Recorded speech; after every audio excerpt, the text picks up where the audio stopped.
बिस्मिल्लाहिर्रहमानिर्रहीम। देखती आंखों सुनते कानों, चौधरी खलील का सलाम। आज का व्लॉग शुरू करने हैं। अज मेरा एवं दिल किया है, बैठे असां घर तो मैं आख्या भी जग्गू हैड अपने दोस्तों की दुकान आवा। नहर तो सुक्की है, इंशाअल्लाह अगू गर्मियां भी आ रही हैं तो नहर जिहड़ी है ये गर्मियां तक इंशाअल्लाह आ जाएगी। इनू महीने तो ज़्यादा हो गई है, दिन हो गए नहर सुक्कियां की। अगू इंशाअल्लाह अज धूप भी काफ़ी है, मौसम अज खुशगवार है। तो गर्मियां की मैं गर्मियां च अपने दोस्तों की खूब इत्थे इंजॉय करांगा। खूब नहाने भी आते हैं कभी, तो फिर नज़ारा जो गर्मियों में जो जब नहर आएगी तो उसका नज़ारा ही वखरा है। तो अभी दोस्त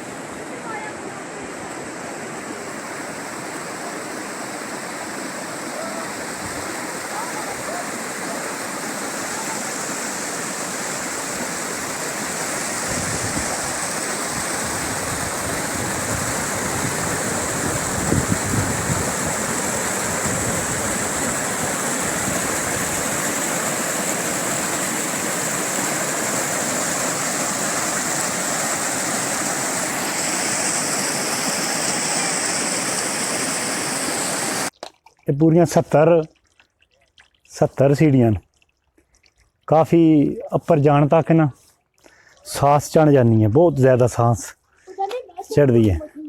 जोड़ा बंदा थोड़ा मोटा वगैरह होवे उस कोल तो ये चढ़नी नहीं होनी। स्मार्ट बंदा जोड़ा आराम नाल पौड़ियां चढ़ जाता। चढ़ने हुण तुहानूं दिखाने।